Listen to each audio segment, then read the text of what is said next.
themselves, okay?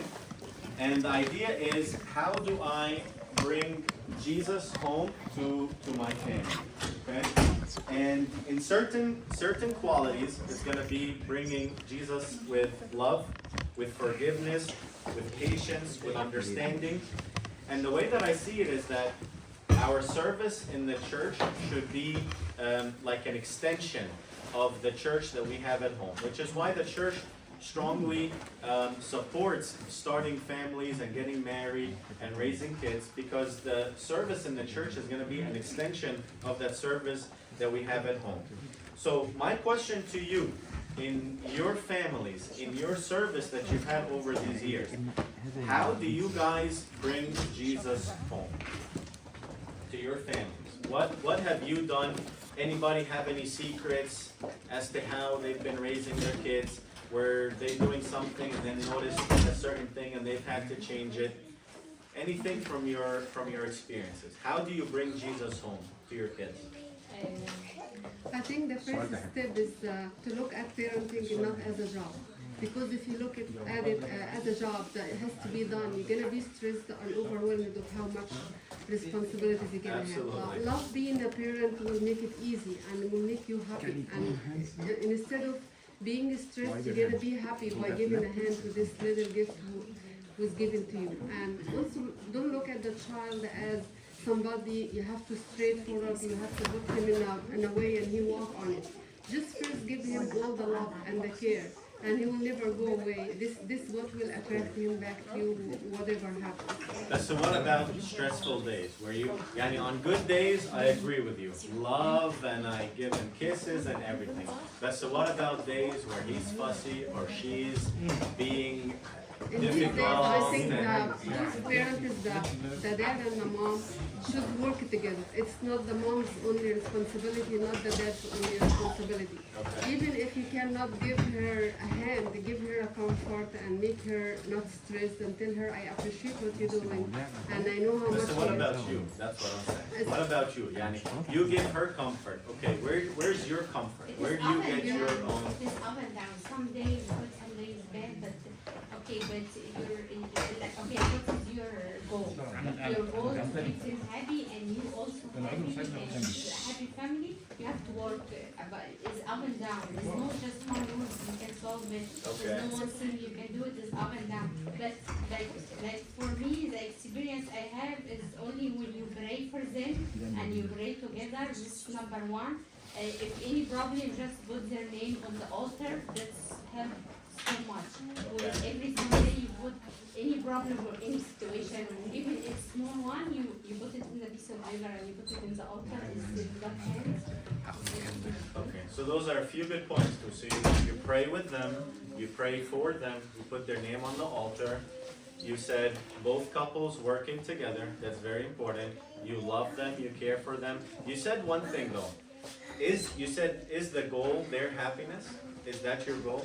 No, I don't think happiness is not a goal, but you have to work with them. You see what they need and what you can offer them with any problem. It's not like just one rule you have to follow and that's it. No, it's like Good. So you said something حلو بس عشان دي عشان ابقى فاكرها. You said needs, what their needs are. Harsa, let's here and then we come back to it. Yeah. So I was going to say that if you're like stressed out from parenting, then maybe you should try doing some coping skills, like your hobbies to like try and calm down, or like listen to white noise or brown noise or music. Are you Egyptian? So this is a very good. So coping mechanisms, that's actually excellent, and that's something I feel most adults don't have in general, let alone in our Egyptian community. So you said white noise, keep going. What else? What else do you do? And you can try praying psalms that help calm you down and like get into your safe space and your mindset and just de-stress if you feel stressed, because when you don't manage your stress, someday you may take it out on your children and you may never take back what you've done. Yeah. So you should always like coping skills. That's a very good point. And I'll tell you guys, I'll share something with you. There were days where Paul, when he was younger, I don't know if it was his stomach or what, where he just would not stop crying, and I would have to put him in, you know, sometimes even on the ground, and I would have to close the door and just take a few minutes for myself. Because like you said, if you're not well, you're not going to be able to take care of him. So that's a very good point. So setting time for yourself, because you need to be well. Whether it's meditation, whether it's music, whether it's white noise, whether it's going for a run, you know, getting those endorphins going. Those are very good points. You had, yeah. Yeah, I was gonna hit the kid and need God in prayer. Very good. Egyptian style. Yeah, Egyptian.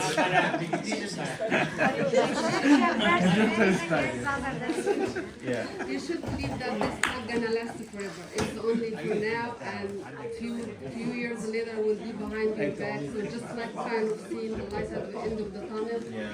So because if you see I'm gonna be in this stress all the time, you're gonna be overwhelmed. Yeah. If you know it's just the time will pass, it will be behind you later, and there is better days coming. Yeah. And But what, that's not just that. I like the idea of even when you're in the stress, you have to learn how to mitigate that stress. You have to learn how to deal with it. Not just go to sleep being like, okay, this is not gonna last forever. no, it's just This is nice mentality. You as set hope. your mind. Yeah. You're gonna set your mind that this not forever because you're gonna kill yourself if you believe this forever.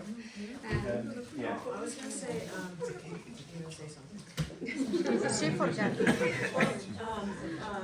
Focusing on your relationship, sometimes not spending quality time with your spouse, then we're not on the same page. You know, everybody has different opinions, and or when you're so ingrained in just kids, Yeah. that's all you do, and work.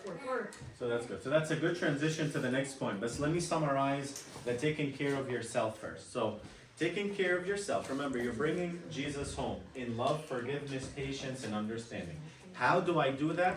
With regular prayer for myself and with my kids. That's very important because I'll tell you, maybe 2 hours out of the Agbeya, I have the Psalms memorized just because we used to pray them at home. That's the only reason I can do it without the Agbeya. Because I grew up watching my parents pray, and then when I got to a certain age, they included me in the prayer. And we would stand and, you know, everybody prayed from their Agbeya. And that's the why I have them memorized. And that'll stick with the kid for years, growing up and thinking, oh yeah, I remember when my parents used to pray. And But it's if, challenging for us because we used to pray with Arabic one, but we turned to English because Yeah. of them, you know what I mean? honestly, sometimes pray with them in Arabic. You'll Arabic, see yes. that Why not? they'll learn And I pray Arabic. with Arabic. I have certain prayers that I have memorized in Arabic, and I So came it's when I was 10. challenging because we have to start in English. You didn't have Yeah. to. No, you didn't have to. Yeah, and you try it. You'll be surprised if he Yes. holds his English one and you point to him exactly. Or sometimes they have the Arabic and the And English. again, that's Those the one. or Coptic reader now. You know, there's so yeah, and doing reading the Bible with them, of course, and giving time to understand, giving them time to explain the Bible as well. Ministering, right? Ministering to others, teaching them how to serve. Hey, did everybody from Sunday school come? No. You want to ask about some of your friends who didn't come? Teaching them how to serve from a young age is very important. Purity is something we'll touch on later as well, because the society that we live in now is very, very difficult in maintaining and keeping our purity. Avoiding laziness and teaching them the traditions of the Orthodox Church. In fasting, if they grow up in a house where there's no fasting, they can't expect them to fast. If they grow up in a house where they're not going to church early, where they don't know that there's a Vespers on Saturday evening, they're never going to learn that, then they're never going to do it themselves. So then we moved on to spouses and being on the same page. And I think that's also a very important thing. So being someone who's only been married for like 5 years, what wisdom can you guys give me about dealing with your spouses? Split this for parents. هنطول؟ ايه اللي حصل؟ ايه اللي حصل؟ لا سؤال في ايه الكاميرا. السؤال؟ بعد 5 سنين جواز. لا بلاش يعني 15 20 يعني. All the guys are not here. عدي السؤال ده يا مارك، عدي السؤال. عدي خش على اللي بعديه، خش على اللي بعديه. So I'll give a few points about spouses, okay? Things that I've noticed, things that we try to do at home, and maybe you can pick up one of them and keep it for yourselves. I think the important thing is keep small things small. I think one of the biggest things for me and Marina is that both of us have terrible memories. And so if we fight about something one day, it's gone the next day. It's maybe even gone the, That's good. the That's next very night. good. Yes. Oh, thank انت God. احمد ربنا على اللي انت فيه We ده. both have early dementia. ده بالسنين بيفتكروا حاجات يا ابني. تشكر ربنا يا حبيبي. احنا كلنا قرينا عليك يا مارك. هتفتكر له كل حاجه. يعني بعد فتره معينه كله بيرجع. كل اللي فات ده يرجع تاني. عن تجربه. Forgiveness is important. Keep your tongue, keep your temper, don't argue. The important thing is to keep talking as well, because I feel like a lot of times where you say, okay, and I'm shakalimak for the rest of the day or something, that's time for you to sit with yourself, and then Satan comes and plays with your mind, and you misunderstand things, and you start recalling things from years ago and how it made you feel and things like that. Don't do that.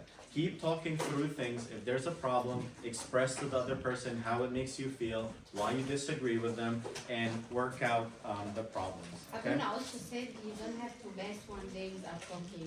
Yeah. You have to end it the same day. Yeah, and I think that's a good rule. Never go to sleep with an active problem. At least what you do is when you're angry and you're in the heat of it, maybe this is not the time to talk it. Best take a few minutes, calm down, and then rehash the problem. Anybody want to add about that one? Yeah. I may not be married, but with marriage, I think that you should think of your spouse as family, because with family you love and cherish each other and you trust each other. Yeah. And where fights can be catastrophic, and it's best to avoid those things by just being genuine with each other. Yeah. And just More than just family, you become one, technically, you know. With the prayers and the matrimony, you become one.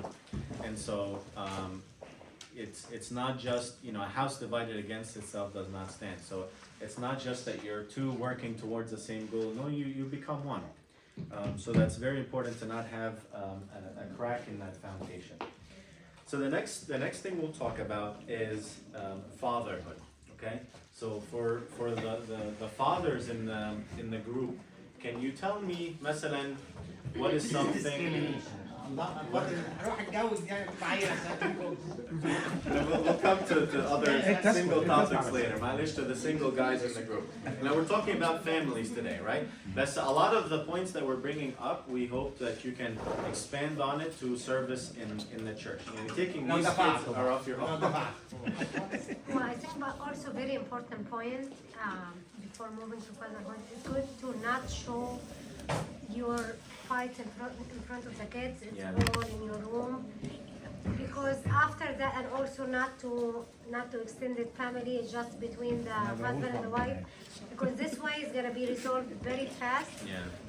Once both of them calm down, but if it's extended, if it become like, you know, straight conversation, then it's gonna be That's very a good hard. point. That's a really good But point. also, I want to add to really, but whatever, you cannot hide. The kids know you and know the father, like know the mom and the father more than you think. They will notice. I think they notice before you say anything from your face. They can tell. They might think that, you know, daddy in a bad mood today, but they're not gonna think that mommy and daddy is in trouble, like together fighting. But they show that they're in a bad mood, so just be careful, stay away. What have you found, let's say, if something comes up, you know, during dinner and you guys are arguing, what have you found is something that works for you, where you're not gonna fight in front of the kid, or you're not gonna bring up issues in front of the kid? Yani, do you tell them, نتكلم بعدين, after the kids go to sleep? Well, do you say, can we talk about it in the other room? I've been married for 14 years, and that was like my conversation with my husband in the beginning. like not show it out of our room. And if anything brought up like that, if I feel like it's my mistake or even my husband's mistake, I say, I'm sorry, and yeah, it's my bad. But then when we're alone, I blame him. No, I blame him. Like you did that, and so it's like it's really. I think it's good for each one to respect the other. It's like I respect him, he respects me, and that reflects the whole relationship in the whole family. Yeah. Because if I don't respect him, how I expect his kids to respect him? Now let me ask you another question, because I think something that we've noticed, and I want your input on this, Bess. Once you have a kid, it becomes really difficult to have time together.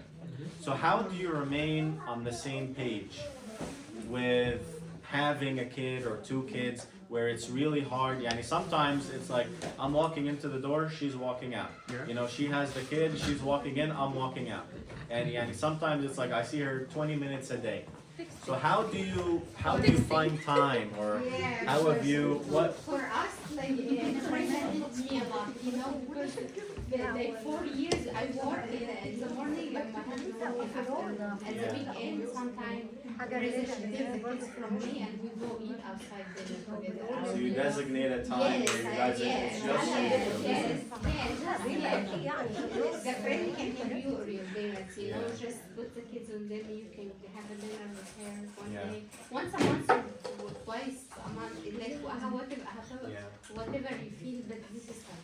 Yeah, that's very برضه important. somehow بيبقى فيها few minutes in between when we go to sleep, like in the room, like it's like this is our time of conversation during the day, whether a problem related to the kid or problem related to us or at work. If something we can't talk in front of the kids, before like when they were younger than that, sometimes we were talking in Arabic, sometimes we were like gesturing to each other, we understand each other.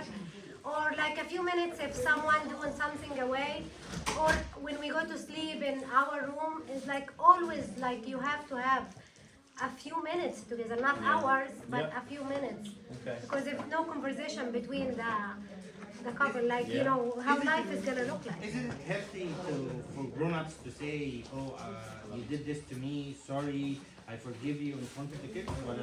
Oh yes. Yeah. Why not? No. Yes. I feel like don't yes, think so. it's And especially during the time when both of us are mad. When I'm mad at him, I feel like I will never talk to If him it again. happened in a healthy way, it's healthy. If it happened in the midst of like a big argument, so the conclusion part could be what you could reveal to the kids. But generally, and again, not that I'm doing that, but the right thing to do is the other thing I was going to Teresa say قاعدة معانا about خلاص the بقى. عديها spouse كمان. time is that برضه not that I was doing that, but it has to be scheduled. Sometimes we give the kids the top priority, which is great, but an hour alone without the kids or something could have been very useful. احنا اتعلمنا بعد Have another one. Not this time. not that I'm doing that. Not that I'm doing that. We learn after Yeah, I would say the same thing. It's important to show the kids how to do the conversation, how to do like he's saying something, I say the other thing, and we still together, we still family, we still love each other, we still in the same direction. Maybe we not the same opinion, but we still gonna find a way, find a space, we get together. You know what I'm saying? But it's like if we keep the kids from all the problems and they're not gonna see that, they're not gonna learn this. They learn it from your home, from how he see dad and mom. Not we always in the same direction. Sometimes That's a good point, because a lot of times if they see something at home that's that's like too perfect, and then they come out in the real world and then they learn about all these other problems and stuff, they might not be able to know how to deal with it. And so you have to go through problems together and teach them how to get through these problems. What's the proper way of dealing and interacting with these problems? I want to touch on this pyramid quick before we. One last Get thing into related fatherhood, to that, Mark, عشان يعني related to the pyramid too, Yeah, but it's yeah. not the pyramid of needs. I like Amba Yusuf, he puts it like this, Bardo. The spouse are on two sides and God is in the top.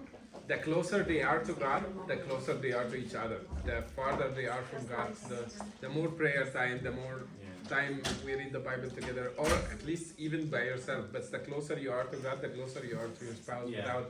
without having to do. And this I experimented in my life, يعني a lot. The closer you get to God, the easier the relationship will become. The closer you are to each other. And I'm gonna also like explaining before like a puzzle. Okay, like me, I'm missing a piece. If I get too close to God, He will fill up this piece. You know, I will be whole and I can help this other. You know what I mean? Yeah. Like we have yes. And just so that, I know I'm talking about raising kids and the family, but also remember I said it's important for us to and take this and kind of fit it into the service that we have in the church. So everything that we've mentioned as a family or as a couple, take it also for working with other servants in the church and how dealing with the kids in the church, right? So when we say about praying with with the spouse or praying with our family, also I know classes here are praying over Zoom during the week and praying together, learning how to pray through the Agpeya. They're seeing problems come up with the servants and stuff like that and how they deal with it in communicating with the family is also very important. So a lot of these things that we're saying as a family is not just purely for a couple, but also take it for the family. I want to touch on this the pyramid first. So Magdi got it. It's the pyramid of needs. It's called in psychology it's the Maslow pyramid of needs. All the way at the bottom, the idea is that some of these, if you kind of like were to draw lines here, the idea is you need to fulfill the need that's at the bottom for you to be able to get to the next level, okay? So at the bottom is the physiological needs. What that is food, water, warmth, rest, okay? If I have a kid that is not being fed or that is in poverty, so that they're not able to have food or water, they're never going to be able to get to that next level. So you need to find a way to meet that bottom piece for you to get to the next level, which is safety needs. So the next one is security and safety. In order for a kid to feel secure, or an adult to feel secure, they need to first have all their physiologic needs met, food, water, rest, and then they have to deal with security. Security is what? Security is knowing that they come home, there's a mom, there's a dad, they are emotionally stable, there's no issues with alcohol, there's no father that's going to come home, drink, and start beating them. Those are security things, okay? They live in a nice, safe neighborhood, they're not worried about anybody breaking into their house, that kind of thing. The next step, so those are pretty basic needs, and I think for most kids in the church, those should be met. The next step is belonging and the love needs. So these are intimate relationships and friends. And I think this one maybe is where we see a lot of problems with not only our kids, but also in Sunday school, where they have this need to belong, to have intimate relationships with others. And the way I see it is that as a church, as the members of the body of Christ, we should be fulfilling this role for the kids, because if we don't do it, they're going to go and look for it somewhere else. There's a strong need for kids and for adults to belong to something, to belong to a group, to feel like they're a part of something. If we don't find a way for our kids to feel like they belong to the body of Christ, they will go and try and find it somewhere else. Whether it's in school, whether it's with a group, whether it's gaming online, where they feel like they're a part of a community online, then if we don't provide it for them, they're going to go and look for it somewhere else. The next step is esteem, or it's the feeling of accomplishment, okay? And a lot of times, I think as Egyptians, we have the mentality of like, everything has to be excellent. You need an A plus. If you bring up an A home, why is it not an A plus? Yeah. And I think one of the things I wanted to say here is a little story that I had read about earlier. There was a kid who wasn't doing too well in school, and he had to take his like SATs, and he gets a score back that's like 98 percentile. He doesn't believe it. He's so ecstatic. He brings it home. He shows his parents, and they're finally proud of him. All these years you've been a disappointment, and now look, he's 98 percentile. And this kid goes on to a good college and does well, becomes a businessman, makes a ton of money. He's happy, he has a family, and then like years later, he gets a score report that says that actually that score was wrong, that they had miscalculated it. All these years he thought that he was like 98 percentile, but that actually he had like failed the SAT.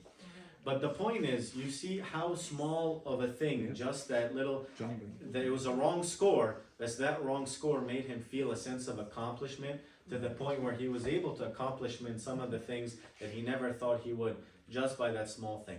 Same thing with instilling that sense of accomplishment in our kids.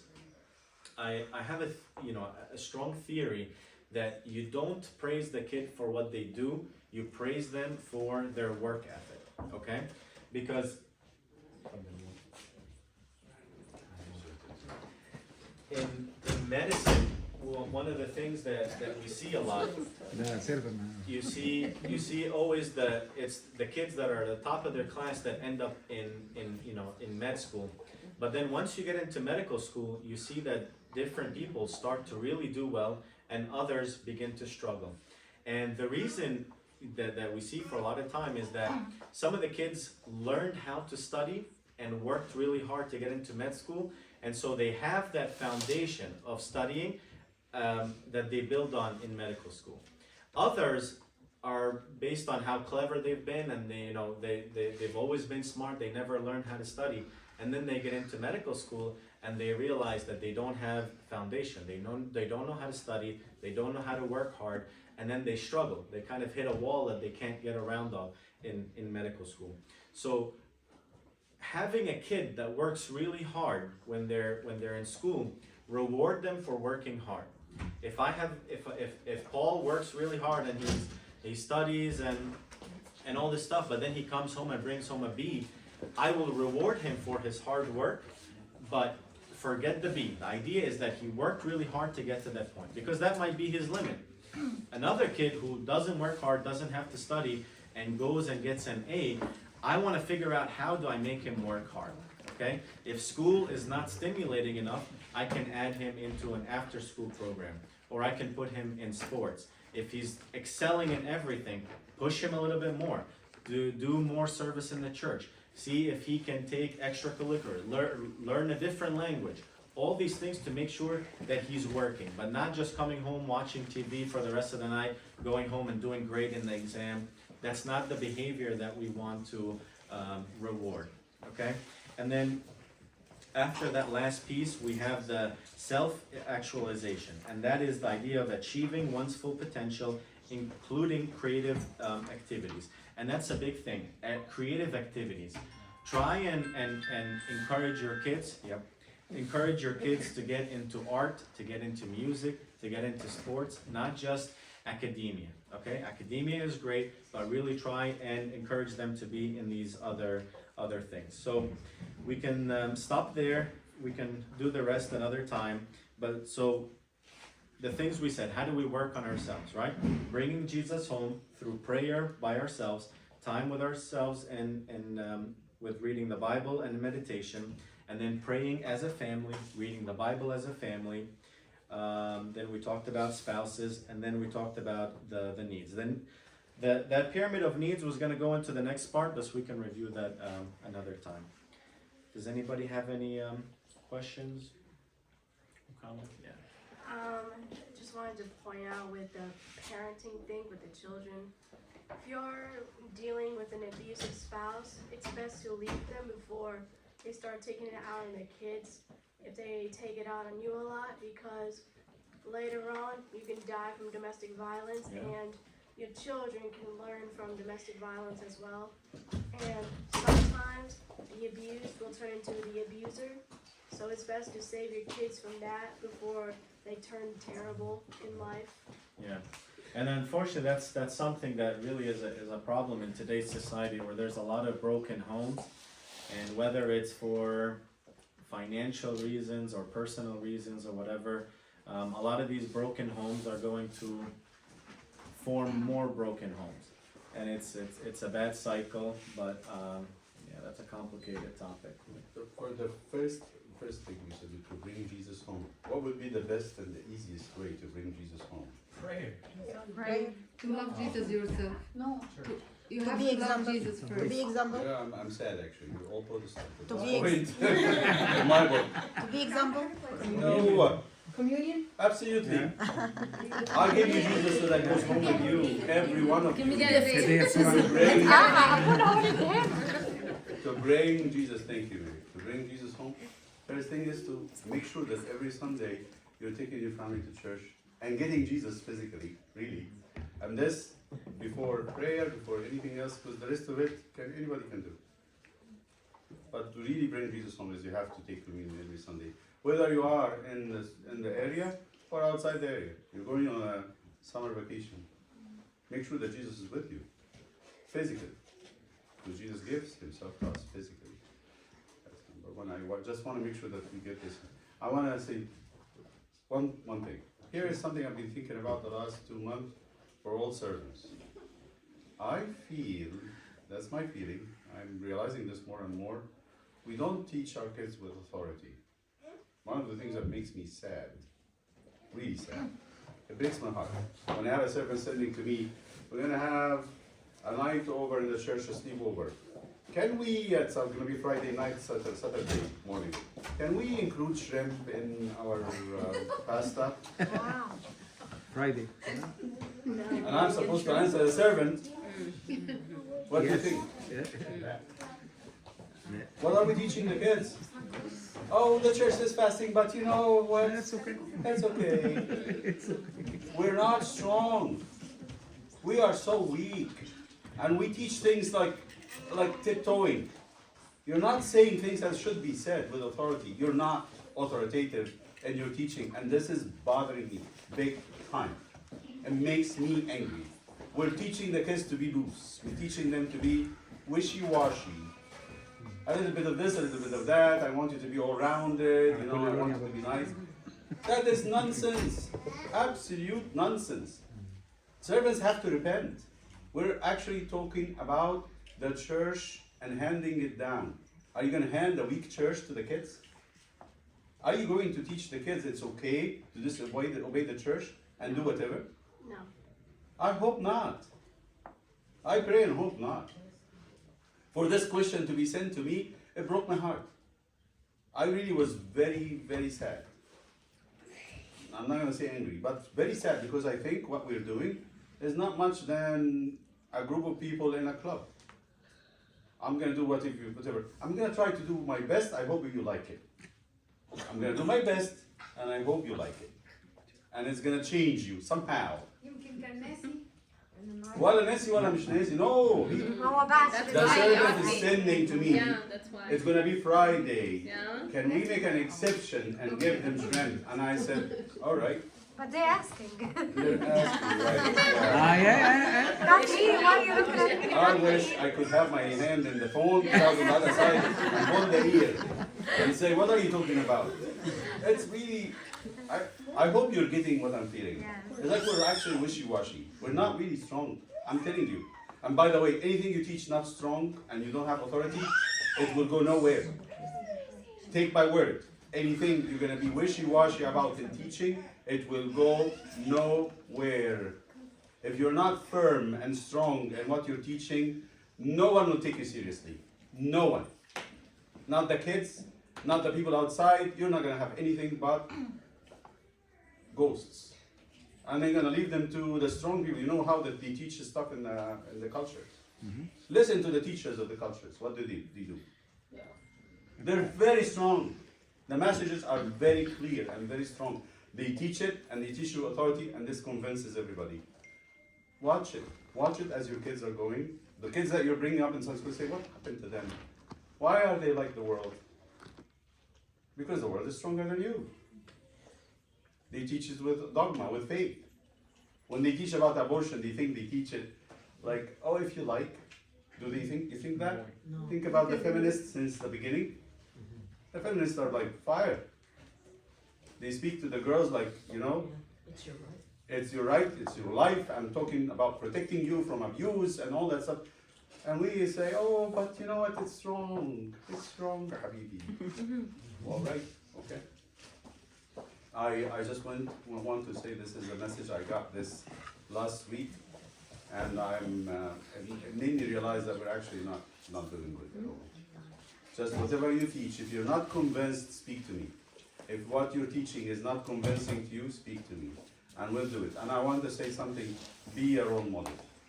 Before you even, because if that servant goes and eat fried shrimp in a box the same night is giving them Siami pizza, and he's very strong and saying, don't eat that, so what would the child say? مرائي. Yeah. مرائي. So you destroy yourself, you cut your legs right there. That's it. So be careful. And I want to say we have to have a culture, a group of Christians that are convinced first. They're not really just wishy-washy.